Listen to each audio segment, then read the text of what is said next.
God of War Ragnarok is the sequel to the Game of the Year winning God of War, and the 5th installment into the God of War franchise. Released in November 2022, it's now been a couple years since its release, and for many people, this game absolutely lived up to God of War 2018 as a worthy, if not better, sequel.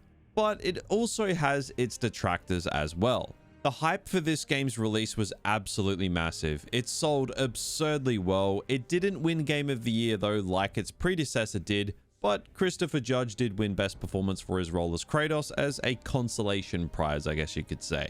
God of War Ragnarok did pretty much everything a sequel should do. It went bigger and bolder, adding more depth to the already stellar gameplay, expanding and bringing to life more worlds than before, and creating a story that had all the heavy hitters of Norse mythology to culminate into a climactic finish that's been building up since the first game.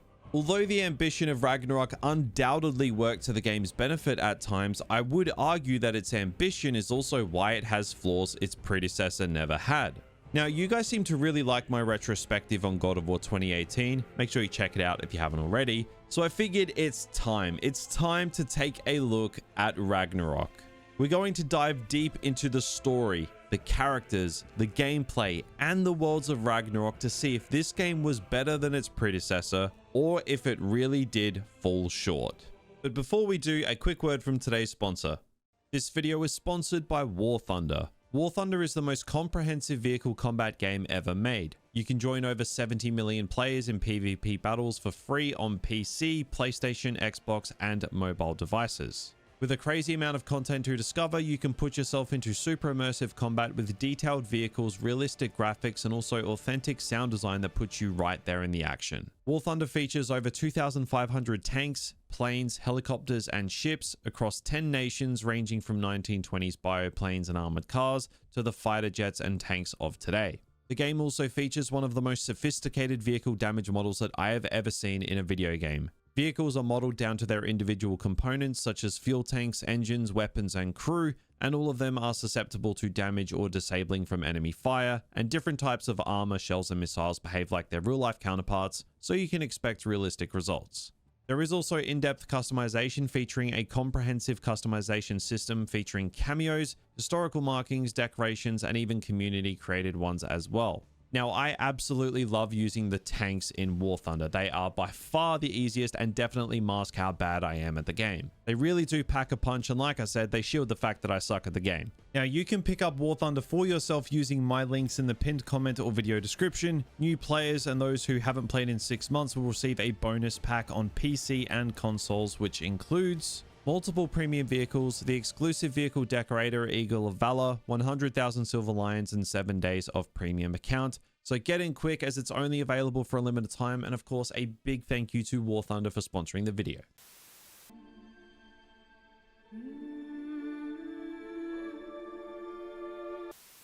God of War Ragnarok is a complicated game in the sense that if you love this story and its characters and think it's masterful and builds on God of War 2018, then I can see why you feel that way. But on the other hand, if you think Ragnarok was a significant drop-off in quality compared to the first game, I also understand.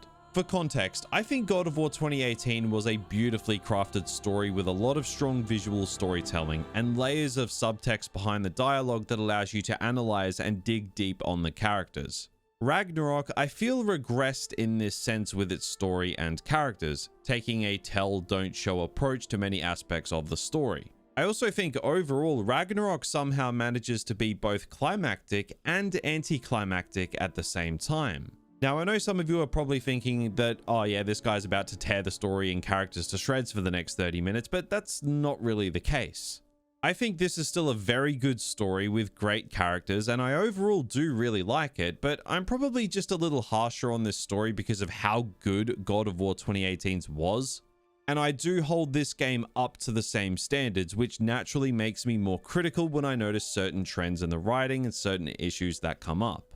I think Ragnarok's story leaves one massive elephant in the room, and that is this story was clearly condensed because this should have been a trilogy, and I think just about everything negative you can say about Ragnarok's story stems from this very issue. Corey Balrog did say that they decided to conclude this story in the second game because of how long development cycles are, and by the time the story would have ended, it would have basically been like 10 years from God of War 2018, and he felt that was just too long. Now, whilst I understand where he's coming from, and it is nice to see someone who isn't intent on milking something for everything it's worth, I think this was one of those rare occasions where it was a mistake to end it early. In order for Ragnarok's story to come to a head, many corners had to be cut when it comes to the story itself and the characters. Character motives are explained in dialogue instead of leaving something up to the imagination, with Odin, I think, being about the only exception. Ragnarok's story suffers from severe pacing issues as well, which I think even people who love the story would still admit. The story overall is grander, but due to how much this game had to cram in because they didn't go with a trilogy, it severely lacks in focus. But to counter my issues with the story and characters, there is still a lot to love here, and I think Odin and Thor were very well handled for the most part and definitely took an interesting direction. I think Brock and Sindri were massive standouts in this story and generated the most emotional moments of the game, and I think many aspects of Kratos and Atreus' relationship remain believable and do work extremely well.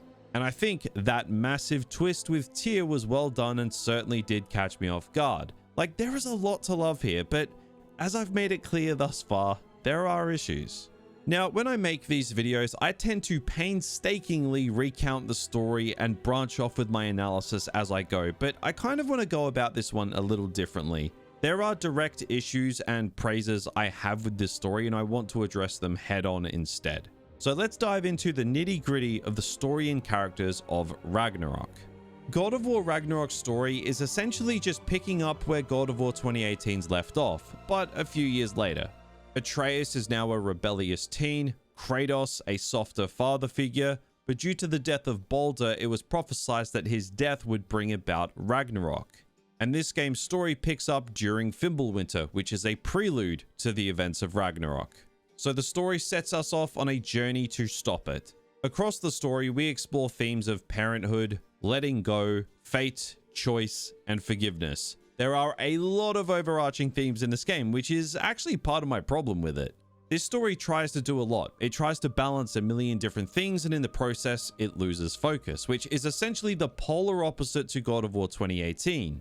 That game was so simple in its premise. A distant father and son bond on their journey to spread the dead mother's ashes on the highest peak in the realms. Very simple, very focused, and because of that focus, the story excelled. Ragnarok tries to take on a lot, juggling a massive ensemble of characters. Not only do you have characters from the first game returning, such as Kratos, Atreus, Freya, Brock, Sindri, Mimir, but you have newcomers like Tyr, Odin, Thor, Heimdall, Freya, Angrboda, Thrud, and Sif. There are a lot of characters in this game, but on top of the new characters, characters from the first game also have elevated roles. Brock and Sindri have much more to do and are integrated heavily into the story. Freya is just as present as Kratos and Atreus at times. Again, I don't think this is necessarily a bad thing, but I think the sheer amount of characters here means that the game isn't able to excel on a character front like the first game did. There is a lot to do, there is a lot to get through. So some characters go missing for large portions of the story, which includes Kratos. Kratos actually feels like a passenger for large portions of this story, as you do spend a lot of time with Atreus, which isn't a bad thing, but the fact the main character does get sidelined for sometimes hours of the story basically just exemplifies my biggest issue with this story, and that being it just tries to do too much. Now, I know some people will say, oh, who cares if there's too many characters in this story? The more the better. But the reason I say this as an issue from a critical standpoint is because it forces the game to rely heavily on dialogue to get character motivations across, and in the process loses any form of subtlety or nuance which God of War 2018 was littered with. Because there is so much to do and so many characters to juggle, the game goes very dialogue heavy to get these moments across as quickly and efficiently as possible. Meaning that character motivations are literally spelled out to you. There's nothing really challenging you here for most characters. But to counter that point and argue with myself basically, Odin is actually the complete opposite to this. As critical as I might be on the writing of the characters and the balancing of them in tandem with the story, Odin is the one outlier in this game that I actually think they excelled with. Odin in this game took up pretty much all the writing nuance of all the characters. He's a master manipulator. You're told during the events of the first game how bad and how evil this guy is, but then you meet him. He doesn't look how you think he would. He comes off as casual, reasonable, peaceful, and to be honest, kind of cool. And it makes you stop and think for a second that maybe, just maybe, everything bad you've heard about him up until this point may have just had more to it than you've been led to believe. Maybe, just maybe, there's more to Odin than the second-hand tales you've been told have led you to believe. When we see Asgard for the first time, also symbolizes this. Asgard doesn't look how you think it would. Again, leading you to believe that maybe there's more going on than the stories you've been told about Odin. So naturally, you want to know if there's more to this guy, that he might not be the evil, vile piece of garbage that you've been told he is. Because you don't know what he really wants. It creates mystery, it creates questions, and as a result, just makes for a more interesting character. And you experience it through Atreus, who battles with the same thought process. The writing of Odin makes the player feel like Atreus does. This is great. You're experiencing Odin through the eyes of Atreus, and it makes you second guess yourself. At least up until the point where Odin's real intentions are made clear when it's revealed that he was Tyr the entire time and had been essentially playing everyone like a drum. The story does a great job in getting you to second guess yourself on Odin, but then slaps you in the face, showing you that he's actually worse than you ever thought he could be. As a twist, it also works because it makes logical sense, and if you replay the game, there are subtle nods at the twist throughout and Odin's true intentions. Now, although I love what they did with Odin, I do think toward the end of the game, his ending was a little bit rushed. The entire ending of the game was, to be honest, but we'll get to that later. Now, I know some people are going to say at some point in this video, dude, you're all over the place with your criticism here. And yeah, I am. That's kind of the point here. This game is complicated, man. It's nuanced in some areas. It requires a nuanced discussion that does go back and forth. It's not black and white. This game does some things poorly, but excels in the same areas in which it does things poorly. That's why I think Ragnarok is such an interesting game to analyze and critique, especially with its story, because it's not black and white. There is no objective blanket statement with this game's story. It's complicated. Now, with all that in mind, I don't think all characters that aren't Odin are bad in this game. I think we need to make the distinction clear that just because the story is obviously condensed, which means character motivations are spelled out to you, it doesn't equal bad characters. The characters here are still great, like they're still likable, they still act and react how you'd expect them to most of the time. Like Atreus' stupid decisions fall in line with a teenager put into larger than life situations. Every fight he has with Kratos is logical given his age and the burdens they both carry. Not to mention the manipulation of Odin that he's dealing with throughout the majority of the story and trying to battle with prophecies. It works well with the way Kratos is in this game too. Kratos is more of a father figure this time round and less of a general, less of a weapon. So you get an overprotective father and a rebellious teenager dynamic, which makes logical sense for where these characters are. I just wish they let visual storytelling take the reins a little more instead of dialogue to piece it all together. Because this game can be very on the nose with what it's trying to say. It doesn't really challenge you as much. Despite that, I do really like how Atreus dealing with his thirst for knowledge and the prophecies and the manipulation of Odin drives a wedge into the group. Combined with the softer father figure Kratos, it really does tug at the heartstrings. These are characters that all want the best for each other, but wedges are being driven between them at every given turn, and it's largely due to Odin pulling the strings, and I do really like that. I also like that this game never abandoned Kratos' development from the first game for the sake of fun. He's still intent on being the god he chooses to be and not let his past define him. We see him slip up a few times, like when he kills Heimdall, so we do see him still battling with his desire to be better and not be a god-killing weapon and be a father instead. We do spend a lot of time with Kratos in dream sequences with Faye in this story as well. Now, whilst I understand the importance of Faye in this story, I don't think we needed to see her. The first game made a conscious effort to not show Faye at all, and it helped with the story. But now she's kind of front and center, removing some of the mystery. This is probably a gripe on my part more than anything, but less is more. And I think this game really fails to understand that at times. Now, as for characters like Thor, he is way more in the background in this game than I was hoping for. But when he is present, I think what we get is great. We see that he's treated as kind of the dumb, drunken fist of Odin, and he's got some serious daddy issues. It just makes me think that if this story wasn't so condensed and was a trilogy, they could have let all this play out a little bit more. Like, we could have been on the verge of greatness here, because what they did with Thor in this game was great. But by the time he dies at the hands of Odin, it feels like we only really scratched the surface of the character. Now, Brock and Sindri were given way more to do in Ragnarok, and I think some of the emotional peaks of the game directly involve the two of them. We see the dwarves and Svartalfheim. I cannot pronounce that word for the life of me. We see it tied directly into the story this time round, so much so you go on adventures with Brock and Sindri specifically, and I think this worked for the most part, given at times a lot of the character work for these two came through gameplay dialogue. When Brock dies and Sindri turns on just about everyone is something that I didn't see coming. The fact that Brock dies as a result of Atreus' insistence on learning more about himself as well as freeing Tyr despite his good intentions, seeing Sindri turn on Atreus so quickly was just heartbreaking to sit through. And this wouldn't have been as effective if we didn't have that mission where we went to find Freya as Atreus and had Sindri as a companion. We of course find out that Sindri made a selfish decision in the past when Brock died that brought him back, but with part of his soul missing, meaning that Brock's death at the hands of Odin means he won't have an afterlife, which makes it even harder.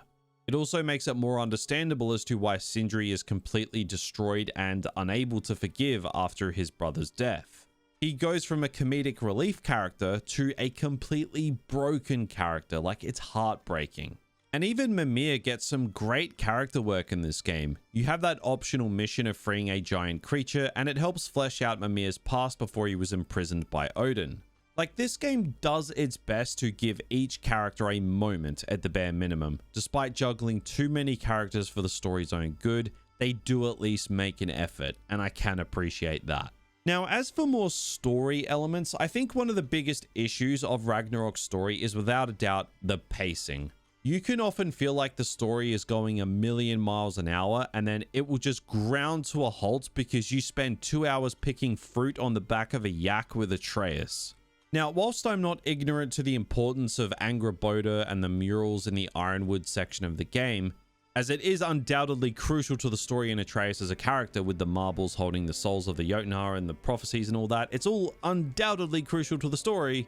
But it left me scratching my head a little bit because this section halts the pacing of the game completely despite its importance. For a game that's trying to go a million miles an hour because it's very clearly a condensed story, to have a section of the game that's so slow gives you complete whiplash and can be a real slog to get through and is very jarring. The Atreus sections of the game often did screw with the pacing of the story in general. It wasn't just in the Ironwood, it happens when we first go to Asgard as well. It's not as egregious as the Ironwood sequence or anything, but you spend like 20 to 30 minutes climbing the wall to get into Asgard and then you meet Heimdall, the prick. Again, although I like these sections of the game, it does slow the pacing of the story down quite a bit, which I don't mind a moment to breathe in a story, that's fine. But when the rest of the game is going at a breakneck pace to the point where it's extremely noticeable how much they're rushing through, to then go to these Atreus sections where everything basically stops on a dime creates for a very poorly paced story.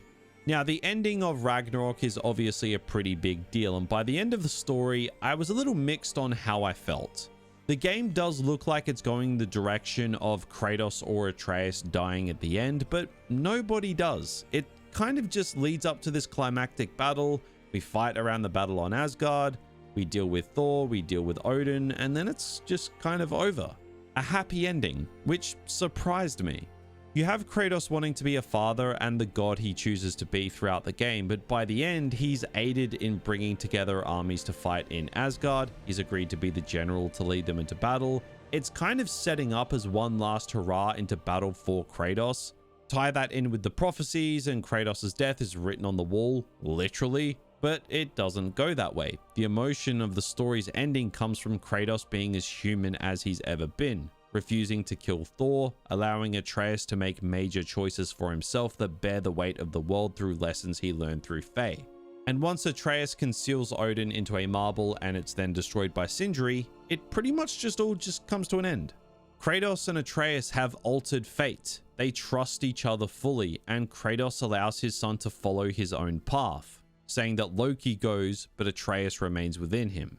And then they part ways on equal ground for the first time. They've forged their own destiny.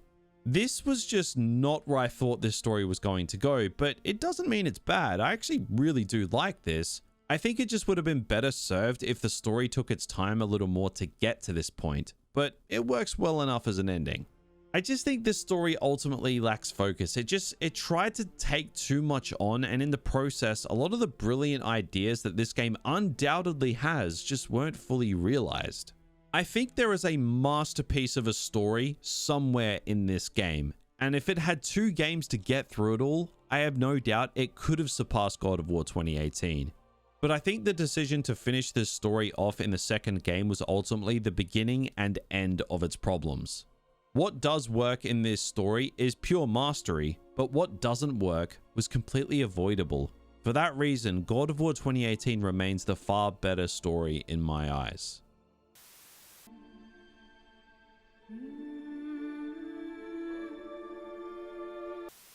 The gameplay of God of War Ragnarok is everything a sequel to a game with great gameplay should be.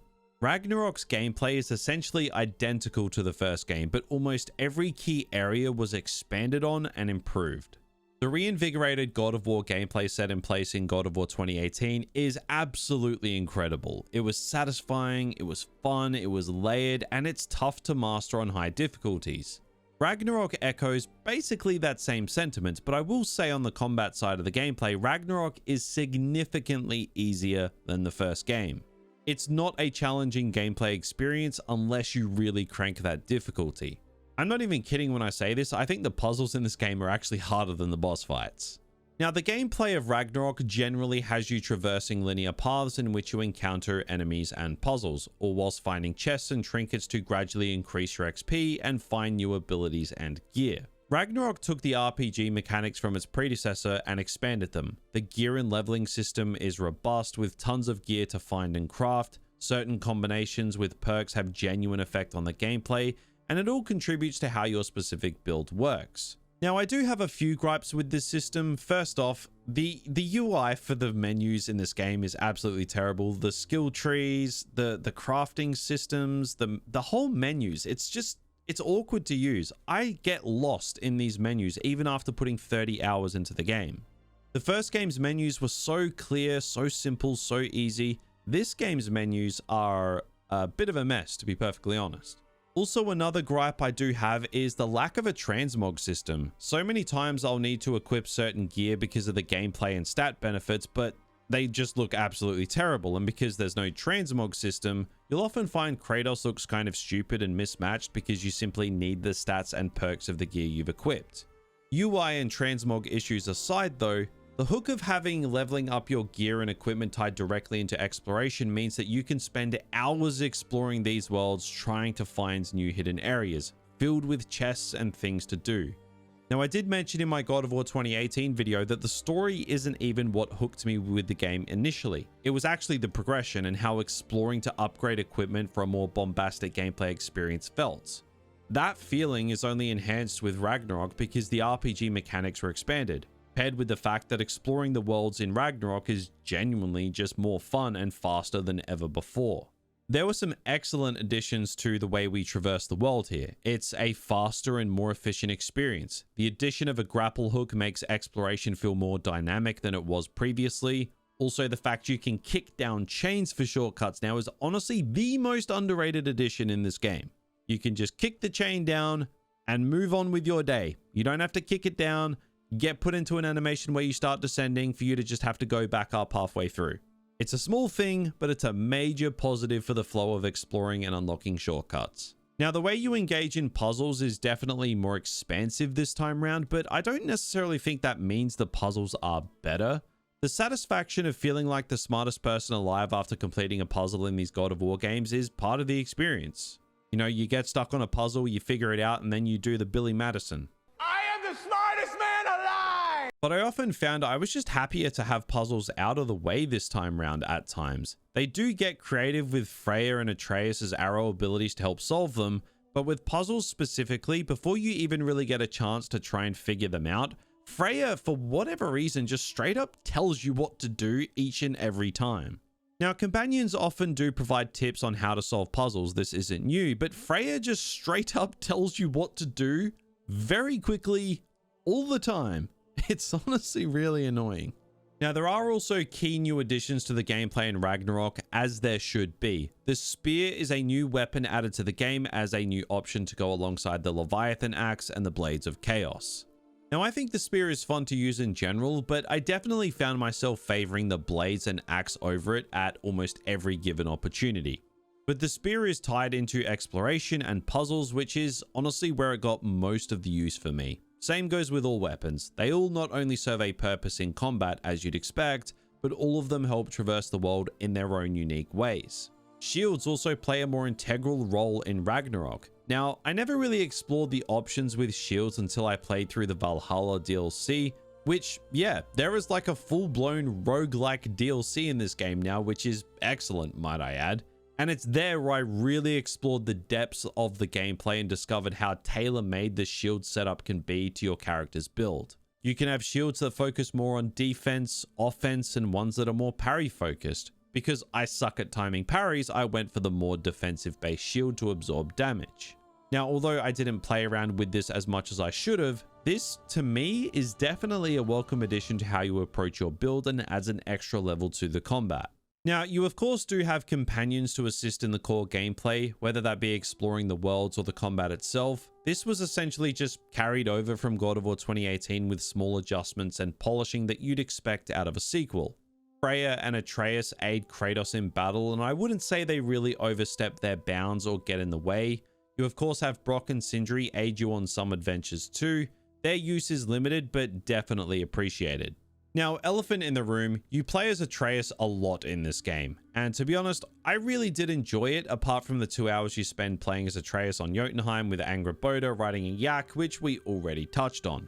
I think they did overindulge a little bit too much here, but because of Atreus' true nature, you do get some pretty cool stuff to do with him. You can be a bear, a wolf, like, I'll give Santa Monica this. It's not as fun as playing as Kratos, but it's definitely a unique experience. Now, boss fights were a major plus side to God of War 2018, perhaps the most iconic part. Some boss fights in Ragnarok are very difficult if the difficulty is cranked for sure, but nothing with that Valkyrie aura of the first game. Now, the boss fights here aren't bad by any means, as the gameplay is so ridiculously fun that the boss fights do work and are strong. Whether you're fighting weird creatures, story bosses, or berserkers, which I think were basically the Valkyrie replacement, it is fun at the end of the day. Fighting Heimdall is of course frustrating as hell, but I think the general set pieces for the major boss fights are very strong here. The opening fight with Thor is excellent, but toward the end of the game, the boss fight with Odin seemed a little weak, if I'm honest. As the big climactic fight of the game, I kind of wanted more of a set piece out of this, and it didn't really happen. I think God of War 2018 did it better, keeping it simpler with Baldur. You felt the grandeur of the fight, but it didn't get too crazy. But the boss fight I actually enjoyed the most in this game came in the Valhalla DLC against Tyr. This is by far the most difficult one I encountered, and the stakes of the fight due to the roguelike nature of Valhalla meant that there was serious punishment for dying, which just made the boss fight even better. But yeah, I think the gameplay overall in Ragnarok is of course a massive standout. It builds on and refines its predecessor's gameplay from basically top to bottom. My only issue with it is I'd say runic attacks seem a little weaker this time round, but the gameplay overall is without question an improvement, because it just does what the first game did, but adds more to it and refines the rest. Whether it's traversing the world, the combat, the puzzles, the boss fights, it's an enjoyable game from top to bottom in this aspect, and no issues I have with the story will detract from that.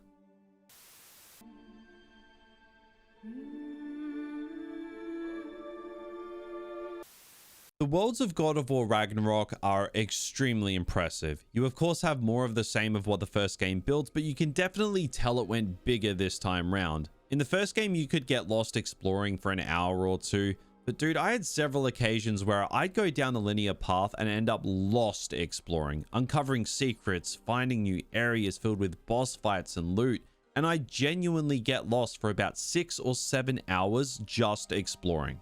The way Santa Monica designed these worlds is honestly top notch. There's nothing better with a game like this that does encourage exploration when you can go down one path and get lost exploring for hours on end. And you know you should stop and get back to the main mission, but you just can't because the world is so well designed that it just keeps you wanting to search every path. The first God of War and Jedi Survivor did this very well, but Ragnarok is one of, if not the best game I've ever seen in this aspect. Now, the worlds themselves are extremely solid across the board in terms of how diverse they feel. You of course have more realms to explore than the first game, so here you have Helheim, Svartalfheim, Alfheim, Asgard, Jotunheim, Vanaheim, Midgard, Muspelheim, and Niflheim. Now, some worlds are undoubtedly more fun to explore than others, which can come down to the way the paths throughout the world are designed, to the enemies that you encounter. I will say I did actively avoid some of these realms because of the enemies or environment could just be really annoying. Like the elves in Alfheim or the plants in Vanaheim or something. I know it's a me thing, the worlds are still designed well, I'm just a big sook. Now, Ragnarok's worlds feel in every way improved from its predecessor. I know a lot of people like to say the rest of the game sucks compared to the first just because they didn't like the story, which I think is just dumb, to be honest. I know people do this all the time. They did it with The Last of Us Part 2. They didn't like the story, so they write off the worlds and the gameplay too. It's just dumb. Games are more nuanced than that, especially games like these. The story can falter and the worlds we explore can still be masterful, and I think that's definitely the case with Ragnarok. Now, spread across the world are a million things to do, way more content to engage with than its predecessor, and most of it ranges from fine to fantastic. I don't think any of the side content in this game is bad. Most side missions, much like God of War 2018, actually aid the main story, the world, the lore, or the characters. There's not a whole lot of junk time filler side missions to pad out runtime, which is a trope of most modern video games that just needs to die. I was genuinely triggered because there was one specific side mission I couldn't complete in Vanaheim because I didn't have Freya with me as a companion. I was ticking off side content for fun and loving it, and there was one I really wanted to do, but I couldn't because Atreus was with me. This was the first time I've really been bothered playing a video game because I couldn't do an off-the-path side mission. That's how you know they got the side content right here.